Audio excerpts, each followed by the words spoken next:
Hi everybody, this is Mr. Folly, and welcome to podcast 1.3. We're going to talk about the types of matter, average atomic mass, and that is it. Types of matter.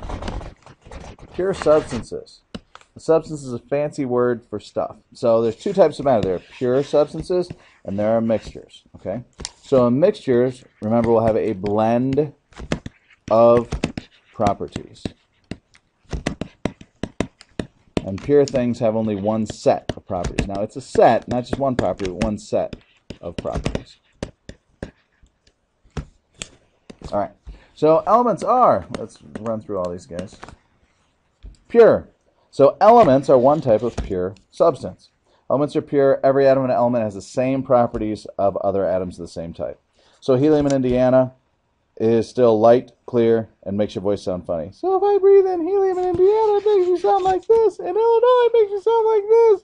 And if I was in Asia, it makes me sound like this too. Some elements are diatomic. So what this means is H is never by itself. It's H2. And we kind of know this. Like, we don't breathe in oxygen, O. We breathe in O2. And then nitrogen would be N2. Chlorine is Cl2. Bromine is Br2. So they're never by themselves. Okay? And they're called diatomic. And those are, I call them Hunkelbreth. Okay? Hunkelbreth. Those elements, and eventually you'll need to know those. Okay? Compounds are also pure. Even though they have multiple parts, the combination is pure. And every sample will have an identical intensive properties to any other. And for us, we kind of lost that. So identical properties. Okay? So water anywhere will have the same properties. And have identical properties to any other. And these are unique properties. Okay? Hydrogen explodes. Oxygen, you can breathe. Water puts out fires. So if I put a flame to hydrogen, boom! Put a flame to oxygen, big flame! Put water on a flame and it goes out. Okay? Sodium, if you eat it, your mouth will catch on fire and you'll die. Chlorine, if you breathe it, your lungs will turn into acid and you'll die. NaCl, the compound, is healthy. Well, if you don't eat too much of it. But you need salt to stay alive. So they have unique properties. Not a blend of properties, unique properties. The smallest particle is called a molecule. Mixtures have a blend of properties. Each part retains its properties. So if salad was a compound, instead of tasting like, so right now, salad in real life, this is real life, salad tastes like lettuce and carrot and dressing, right? It's a blend of those. You taste all of those in your bites. If it was a compound, you would take a bite of salad and it wouldn't taste like lettuce and it wouldn't taste like carrot. It wouldn't taste like dressing. It might taste like Mountain Dew. Something entirely different. Got to do the do, man. Okay. Salt water. Does it still taste salty? Yep. Is it still wet? Yep. It's a blend of properties. Blood is also a blend of properties where you've got the ooze, the colorless ooze, and then you've got the platelets, which is the red. If you're ever a sick person and you look at yourself, so you got your arm here, and you cut yourself and there's blood here, and you just look at the blood for a while, after a while there'll be a pool of like colorless part, and then it'll get darker. So blood is a mixture. There's different things in there. Homogeneous mixture. Every sample is the same. Homo means same. Every sample is the same. So it's homogeneous. Every sample is the same. This is also known as a solution. Okay? And if it's two metals and it's homogeneous,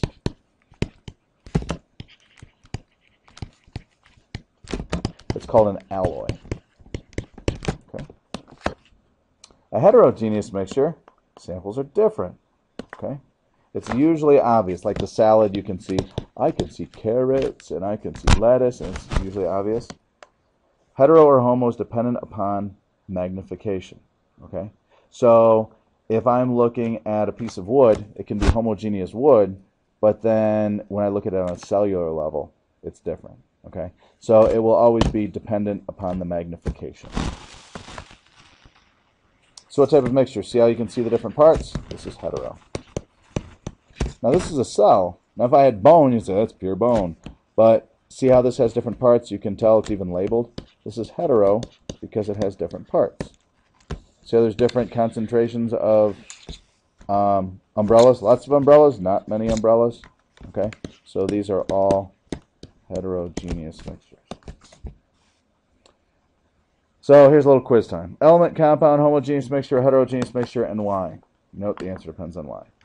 Iron, it's an element. And those are the easiest ones because it's on the periodic table.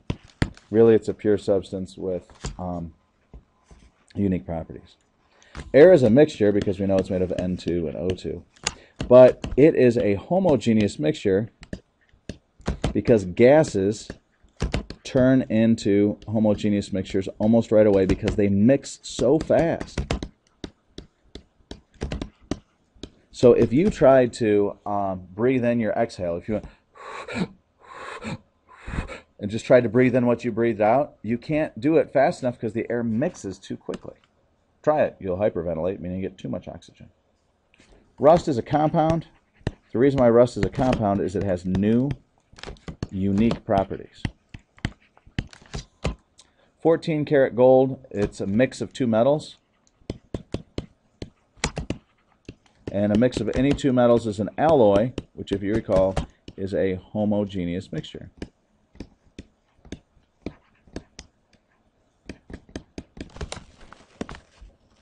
Steel, hey, that's a mix of metals. That's an alloy, which means it's a homogeneous mixture. Oops. Diamond, you should know that diamond and its best friend down here, coal. Diamond and coal are both pure carbon. So if they're both pure carbon, they are elements. We talked about blood, how blood is a heterogeneous mixture. Because the parts separate. And you can see them differently. I'm going to kick through those last two because I don't want to do them anymore.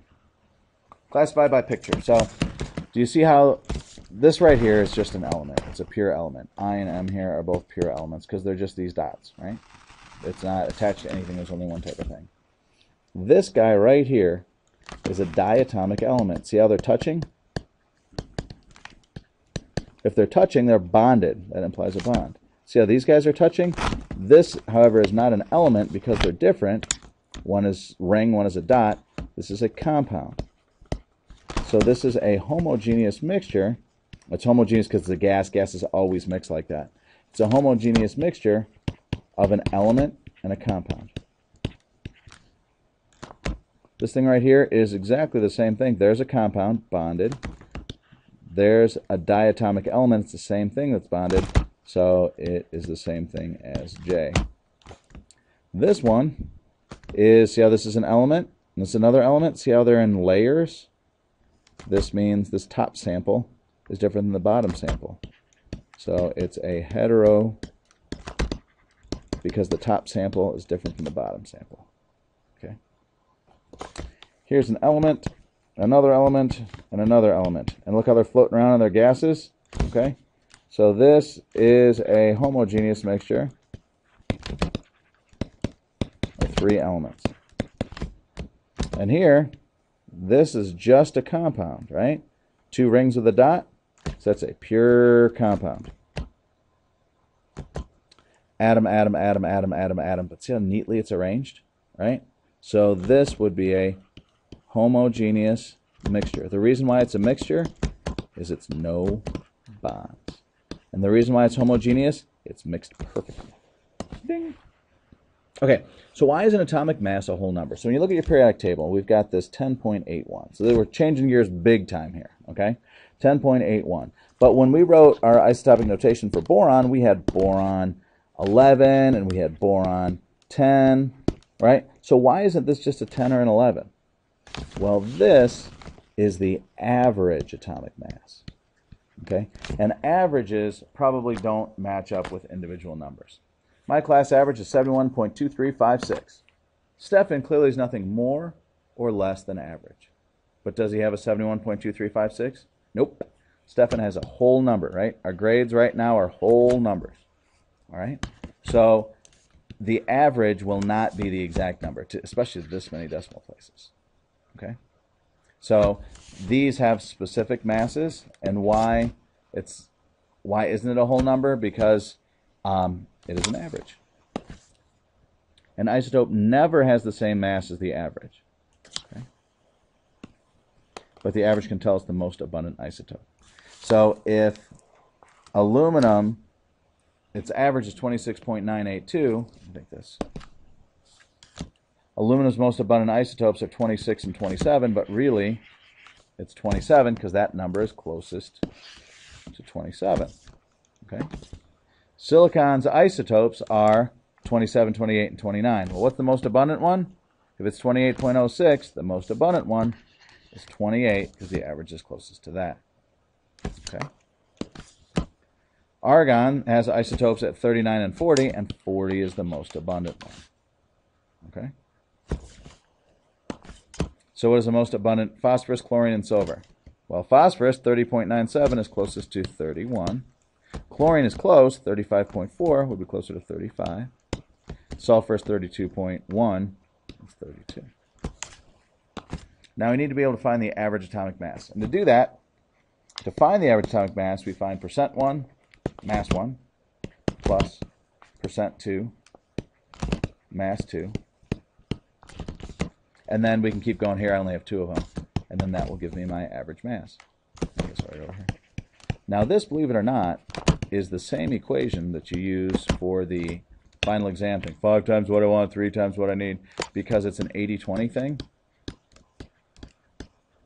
So this is the same derivation of the, what do I need in my final to keep my terrible grade?